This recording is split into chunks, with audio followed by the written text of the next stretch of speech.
The Young and the Restless spoilers Wednesday, full the 1st of April 2026. The moment a man decides to become the most dangerous version of himself is never loud at first. It does not begin with violence or chaos. It begins with a quiet acceptance, a subtle shift in identity, a realization that restraint has failed and that survival now demands something darker. That is exactly where things begin to unravel in The Young and the Restless, where the return of Adam Newman's spider persona signals not just a tactical move, but a psychological transformation that could change everything. She really got skunked. Victor cheated her, Kane said, doesn't want to see her again, and both Nate and Devin let her have it. Good for them. Greedy moves, Nikki and Jack teaming up against Victor. I love it. I've been waiting years for this. Las Vegas becomes more than just a setting. It becomes a battlefield disguised as opportunity. A place where power is traded in whispers, where trust is currency, and where every smile hides an agenda. Adam enters this world with a purpose that he believes is controlled, calculated, even justified. He tells himself that becoming Spider again is necessary, that stepping into that identity is the only way to gather the intelligence he needs, the only way to get close to Reza Thompson and uncover her connection to Matt Clark. But what makes this turn so compelling is the question that lingers beneath it. Is Adam using Spider as a tool, or is Spider using Adam as a doorway back into control? Reza is not easily persuaded, and that is what makes her dangerous. She does not respond to charm alone, and she certainly does not trust easily. Adam's initial approach fails because he underestimates her, because he assumes that confidence alone will be enough to win her over. But Adam adapts as he always does. He studies her, mirrors her, adjusts his behavior until he begins to slip into a rhythm that feels less like strategy and more like instinct. This is where the shift begins to blur. Because the more successful he becomes, the less clear it is whether he is acting or reverting. The Spider persona is not simply a disguise. It is a part of Adam that thrives in risk and deception in environments where morality is flexible and survival depends on reading people faster than they can read you. When Adam leans into that identity, he becomes sharper, more focused, more dangerous. But he also becomes less anchored, less connected to the version of himself that once tried to change, to build something stable, to exist outside the chaos. And that is the trade-off that defines his arc. Power in exchange for stability, control in exchange for identity. At the same time, far from the calculated games, Adam is playing another, more fragile battle is unfolding around Nick Newman. His descent is not dramatic in the traditional sense. It is gradual, quiet, and deeply unsettling. What began as a way to cope with physical pain has evolved into something far more dangerous, something that now shapes his decisions, his behavior, and his vulnerability to outside influence. His connection with the drug dealer in Las Vegas is not just a transaction. It is a step deeper into a world he does not fully understand and cannot fully control. The introduction of the special substance alongside the fentanyl marks a turning point. It is not just about addiction anymore. It is about escalation, about pushing Nick beyond the limits of what he believes he can handle. This is where Matt Clark's shadow becomes impossible to ignore. Whether the dealer is directly connected to Matt or simply part of a network that Matt knows how to exploit, the effect is the same. Nick is being guided, not forced into a position where his own choices become the weapon used against him. That is what makes Matt so effective as an antagonist. He does not need to confront Nick directly. He does not need to threaten him or chase him through the streets. He creates conditions, he applies pressure, and he allows Nick's own weaknesses to do the rest. This is not a chase in the traditional sense. It is a slow, methodical tightening of a net that Nick cannot see, let alone escape from. And the more Nick believes he is acting independently, the deeper he falls into the trap. There is something deeply tragic about Nick's position, because his actions are not irrational when viewed from his perspective. He is in pain, physically and emotionally. He feels isolated, misunderstood, and increasingly out of control. The drugs offer relief, clarity, even a sense of temporary empowerment. But that relief is an illusion, and the cost of that illusion is growing with every decision he makes. What he does not realize is that he is no longer just managing pain. He is becoming predictable. And in a game where predictability equals vulnerability, that is a fatal mistake. While these darker forces gather momentum, another thread of tension begins to form back in Genoa City, one that seems disconnected at first but carries its own potential for explosion. Sienna Bacall's unexpected observation of Noah Newman in the company of Audra Charles introduces a different kind of conflict, one rooted not in power or addiction, but in perception, suspicion, and emotional consequence. Sienna is not simply an observer. She is someone who understands the value of information, the power of what is seen versus what is known. Her reaction to seeing Noah with Audra is not immediate confrontation. It is calculation. What does this mean? What does it imply? And more importantly, how can it be used? This is where the storyline begins to weave together, because in a world already strained by betrayal and manipulation, even a seemingly personal interaction can become a catalyst for something larger. Audra's presence complicates everything. She is not a passive participant in any situation, and her connection to Noah carries implications that extend beyond simple companionship. Whether there is genuine interest, strategic positioning, or something more ambiguous at play, the effect is the same. It introduces doubt, and doubt once planted spreads quickly. Noah, who has often struggled to define his place within the Newman legacy, now finds himself potentially entangled in a situation that could be misinterpreted, exploited, or used against him. What ties all of these storylines together is the theme of identity under pressure. Adam is choosing to become Spider, believing it gives him an advantage, but risking the loss of the version of himself he fought to build. Nick is losing himself to addiction, convinced he is still in control while becoming increasingly vulnerable to manipulation. Noah is caught in a situation that may redefine how others see him, whether fairly or not. And Matt Clark stands at the center of it all, not as a visible force, but as an architect of circumstances shaping outcomes without ever needing to reveal his hand. In my view, what makes this arc particularly effective is the way it refuses to rely on a single form of conflict. It blends psychological tension with emotional stakes, personal decisions with external manipulation. It does not present characters as simply strong or weak, but as individuals navigating complex situations where every choice carries risk. Adam's decision to embrace Spider is not inherently wrong, but it is dangerous. Nick's reliance on drugs is not entirely irrational, but it is unsustainable. Sienna's observation is not malicious in itself, but it has the potential to trigger consequences far beyond her initial reaction. As the story progresses, the inevitable question becomes not whether these paths will intersect, but how. What happens when Adam's investigation brings him closer to the truth about Matt's plans for Nick? What happens when Nick reaches a point where his control slips entirely? What happens when Sienna's knowledge becomes leverage, or when Noah is forced to explain a situation that others have already judged? Because in Genoa City, nothing exists in isolation for long. Every secret connects, every decision echoes, and every character, no matter how careful they believe they are being, is only one step away from becoming part of a much larger game. And that is where the real danger lies, not in the obvious threats, not in the visible conflicts, but in the quiet transformations happening beneath the surface. The moment Adam stops seeing Spider as a role and starts seeing it as who he truly is, the moment Nick stops believing he can stop and starts needing the next dose just to function, the moment perception turns into accusation and accusation turns into consequence. Because by the time those moments arrive, it will no longer matter who started the game. It will only matter who survives it.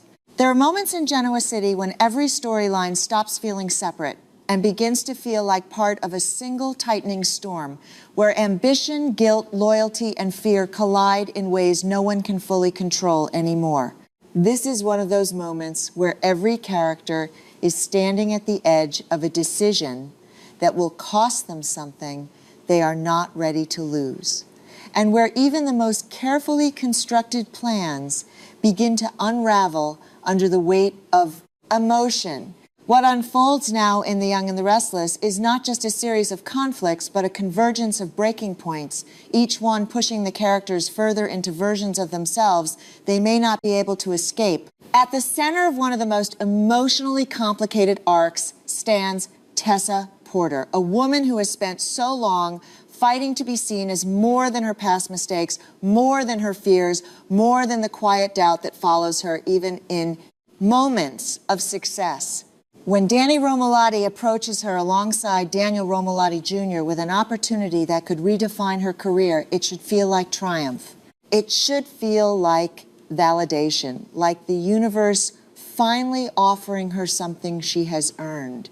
But the timing transforms that opportunity into something far more painful, because for Tessa, success is no longer just about talent or ambition. It is about what she is willing to sacrifice to achieve it. Mariah's fragile state lingers over everything like a shadow that refuses to lift. Tessa cannot separate her professional life from her personal responsibility, not when the person she loves is still recovering from a psychological collapse that shook their entire world. Accepting Danny's offer could mean stepping into a future she has dreamed of, but it could also mean leaving Mariah at a moment when stability is not guaranteed. And this is where the conflict becomes deeply human. It is not about choosing between right and wrong. It is about choosing between two truths that cannot coexist without consequence. Tessa's hesitation is not weakness, it is awareness. She understands that every path forward carries a cost, and that understanding is what makes her decision so heavy. Daniel, meanwhile, sees the opportunity through a different lens. For him, this is a chance at redemption, a chance to rebuild something meaningful after a series of personal failures and emotional setbacks. He is less burdened by the immediate emotional stakes that Tessa carries, and that difference creates tension between them. He wants to move forward. She is afraid of what moving forward might mean for the fragile balance she is trying to protect. Neither perspective is wrong, but the gap between them grows with every moment they fail to fully understand each other's fears. At the same time, far removed from the quiet emotional conflict surrounding Tessa, a much more aggressive and dangerous battle is unfolding between Victor Newman and Cain Ashby. Victor's warning to Cain is not a suggestion. It is a declaration, a reminder that power in Genoa's city is never relinquished without consequence. Victor does not accept defeat gracefully, and even when his position is compromised, his presence remains dominant, almost suffocating. His message to Cain is clear: any attempt to stand against him will be met with force, whether that force is financial, emotional, or something far more destructive. What makes Victor so compelling in this moment is the consistency of his worldview. He does not see himself as the villain even now. He sees himself as the necessary force that keeps order intact, the man who does what others are too weak or too moral to do. And while that perspective is undeniably dangerous, it is also what gives his character its depth. Victor is not chaotic. He is controlled, calculated, and utterly convinced that his methods are justified. That conviction is what makes him so difficult to defeat, because it means he will not stop even when the cost becomes unbearable. Nikki Newman's evolution in this storyline stands in direct contrast to Victor's unwavering certainty. Her decision to convince Jack Abbott that she is ready to destroy Victor is not impulsive. It is the result of years of watching, enduring, and finally reaching a point where she can no longer justify what she sees. Nikki has always lived in the shadow of Victor's power, navigating the space between love and disapproval, loyalty and discomfort. But this time something has shifted. This time she is not willing to stand beside him as he crosses lines that cannot be uncrossed. Her alliance with Jack is one of the most emotionally charged developments in the entire narrative, because it represents a break not just in strategy but in identity. Nikki is choosing to stand against the man who has defined so much of her life, and that choice carries a weight that goes beyond any immediate consequence. It is a declaration that there are limits to what she will accept, that there are boundaries even Victor cannot cross without losing her. And in my view, this is where the story finds one of its strongest emotional cores, because it forces Nikki to confront the cost of loving someone who refuses to change. Jack, for his part, is not easily convinced. His history with Victor has taught him to be cautious, to question motives, to expect manipulation, even when it appears absent. Nikki's promise to help bring Victor down is powerful, but it is also complicated by everything that has come before. Trust is not something Jack gives freely, especially not in a situation where the stakes are this high, and yet there is also a sense that he recognizes the sincerity in Nikki's resolve, that he understands the magnitude of the decision she is making. Their alliance is not built on convenience. It is built on shared frustration, shared history, and a mutual understanding that something has to change. Meanwhile, another confrontation unfolds that adds yet another layer of tension to an already volatile situation. Kyle Abbott and Diane Jenkins Abbott find themselves facing Victoria Newman, expecting conflict, expecting resistance, but perhaps not expecting the reality they are about to uncover. Victoria's apparent alignment with Victor is not surprising in itself. Her loyalty to her father has always been a defining trait. But the extent of that loyalty, the willingness to stand with him, even as his actions become increasingly questionable, creates a divide that cannot be easily bridged. Kyle's reaction to this revelation is immediate and intense. He has spent too much time watching the damage caused by Victor's decisions, too much time trying to hold his family together while external forces continue to pull them apart. Seeing Victoria stand with Victor, knowing what that support represents, pushes him closer to a breaking point. His anger is not just directed at Victoria. It is directed at the entire system that allows someone like Victor to operate with such impunity at the constant cycle of conflict that never seems to end. Diane, on the other hand, approaches the situation with a different kind of intensity. Her perspective is shaped by her own history, by the way she has been judged, manipulated, and forced to fight for her place. She understands what it means to be on the outside, to be targeted, to be seen as expendable. And that understanding fuels her determination to confront Victoria, to challenge the narrative that Victor's actions can be justified simply because they are effective. Diane's strength in this moment lies in her refusal to be intimidated, in her willingness to stand her ground, even when the odds are not in her favor. At the same time, Lily Winters finds herself facing a different kind of confrontation, one that is less about power and more about trust. Her attempt to explain her actions to Nate Hastings and Devin Winters is met with resistance that is both understandable and painful. Lily's choices, her involvement in events that have caused harm, have left a mark that cannot be erased with a simple apology. Nate and Devin are not just angry. They are hurt, disappointed, and struggling to reconcile the person they believe Lily to be with the choices she has made. Lily's position is one of the most emotionally complex in this storyline because she is not entirely wrong in her reasoning, but she is also not free from responsibility. She believed she was acting in a way that would ultimately lead to a better outcome, that her decisions were necessary in a situation where there were no perfect options. But intention does not erase impact, and that is the reality she is forced to confront. Her apology is sincere, but sincerity does not guarantee forgiveness, and that is what makes her situation so difficult. She must accept the consequences of her actions without knowing if or when those consequences will soften. As if the emotional strain were not already enough, Devin and Abby Winters are faced with news that shifts their focus entirely. The concerning update about Dominic introduces a new layer of urgency, one that cuts through the noise of everything else and demands immediate attention. For Devin and Abby, nothing matters more than Dom's well-being, and the possibility that something is wrong forces them to confront fears they have tried to suppress. Trauma does not always reveal itself immediately, and the idea that Dom may be struggling in ways they did not anticipate adds a quiet but powerful tension to their storyline. What ties all of these threads together is the sense that no one is operating from a place of complete clarity. Every character is making decisions based on incomplete information, emotional pressure, and the need to act before it is too late. Tessa must choose between love and opportunity. Victor continues to assert control even as his world begins to shift. Nikki steps into a role she never intended to play. Jack navigates alliances he cannot fully trust. Kyle and Diane confront a reality that challenges their expectations. Lily faces the consequences of her choices.